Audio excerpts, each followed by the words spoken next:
So in today's video, I'm going to show you how to optimize your therapy or coaching website so that Google and AI tools like ChatGPT can actually understand it. And I'm going to do that using a real life client site as an example. And I'm also going to cover some mistakes that I see all the time on therapy and coaching homepages so that you can avoid them. So let's get cracking. Number one. So, SEO for your therapy or coaching website is not about tricks, it's about clarity. We are helping search engines and people understand what you do, who it's for, and where you're based. And your homepage is the most important page because Google and AI, they pay a lot of attention to what's at the top, especially your main heading. So we're going to start with the most important part of the homepage, which is this very first heading on your page. So this is called a H1 heading. And if you think of it like the title of a book, so if Google and AI search tools were librarians, they're really busy. They haven't time to read your whole book, your website, but the title of the book and the headings help them figure out what you're about, who you help, where you help them, and then you are more likely to show up in search results if you have a really good, clear title. So, what do you put in your H1 title? Well, as you can see, we're going to put the job title, the location, and that helps Google and ChatGPT to understand your site. So we have a keyword, clinical hypnotherapist, and we have a location, Rathfarnham, Dublin.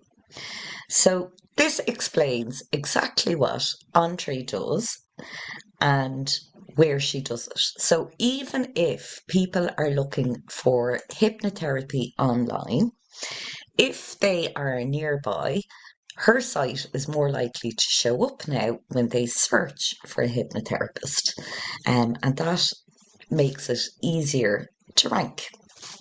So those are the first few tips for you. And then I just want to point out a mistake I see an awful lot on therapy websites. This is where people go wrong.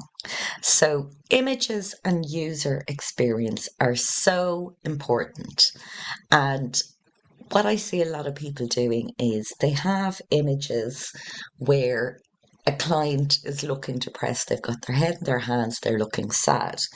And I understand it because what you're trying to do is show relatable images, but actually, we don't want to show distress on a therapy website. We want them to get a sense of how they're going to feel after they've worked with you. So, can you see this image of sunflowers? It's light, it's bright, it's positive. So that's actually the type of image we are going for.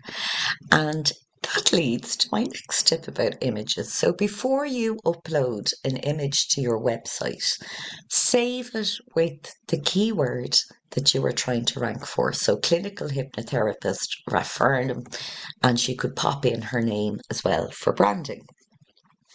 So be very careful with your image file names. Don't put up untitled image 123, which is what happens a lot of us when we are sizing images in Canva. So the next tip. So did you know that when you upload an image, that if someone has a visual impairment, the screen reader reads out a description of the image. So this is for accessibility and user experience, but it can also actually help you to be understood by Google and ChatGPT. So it doesn't matter if you're using WordPress, Squarespace, Wix, some other website builder. So if you look up the type of website you have, what you're looking for is something called alt text, ALT text. And what you're going to do there is you're going to describe the image. So, for example, with this one, I mean, it's not a picture of Andre the hypnotherapist, but what it is actually an image that is used to evoke the relief that people are going to feel after um, a session with a clinical hypnotherapist. So we could put that context into the alt text. So we would describe what's in the image. You know, it's a beautiful field with the sun peeking through. There's lavender. There's trees. But then we could also say this evokes the feeling of relief and lasting change from working with a clinical hypnotherapist. So when you pop that context in, it helps people with visual impairments, but it can also help your site to get found.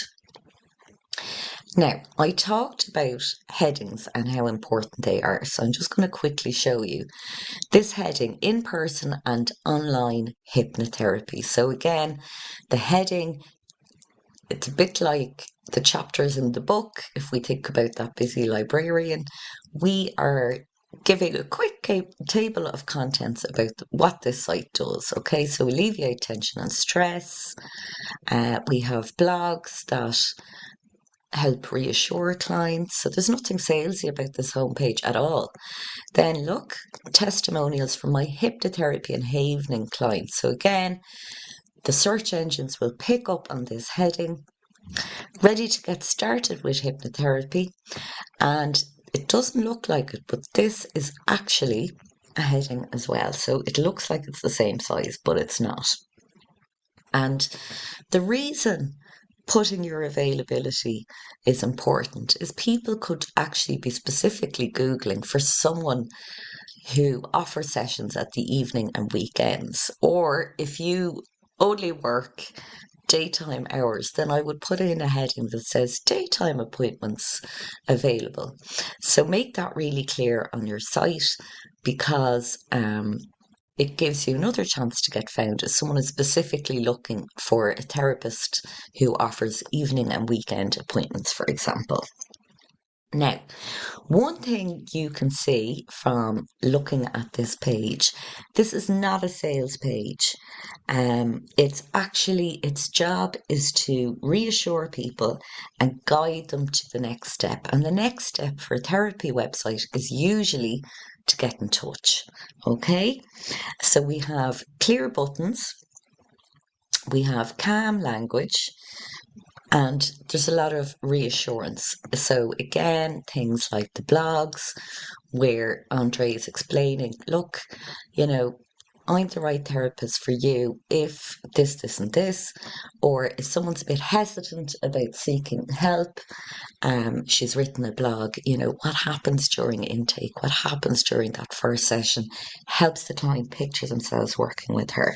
So it's very reassuring. And again, like the testimonials, they are from clients, and maybe someone who is looking at those identifies with how the person was feeling at the start and then how they felt after working with Andre. So those headings, testimonials and structure help search engines and clients scan your site and feel safe. And the testimonials and descriptions, like the blog posts, they give context, but they also give credibility. And then this is wider than the homepage, but just a little tip. So when it comes to your working hours, I actually recommend pop them into the footer of your website and your contact page. So why the footer? Well, your footer displays on every single page of your site. So again, it just helps Google and ChatGPT to understand your working hours and surface them in the results when someone is looking for someone who offers, in this example, evening appointments. And the contact page, well, why would we put the hours there? Because when someone goes to your contact page, they're pretty interested in working with you. So these tips, they're all about structure and clarity. And having a clear, reassuring, easy to understand site for people and search engines. So if you have a question, pop a comment below and I'll answer it in the next video. And then in the description, I'm going to add a link to how to do keyword research using a free beginner friendly tool in case you missed that one. Take care. Hope that helped. And yeah, let me know if there's another topic you'd like me to cover to help you.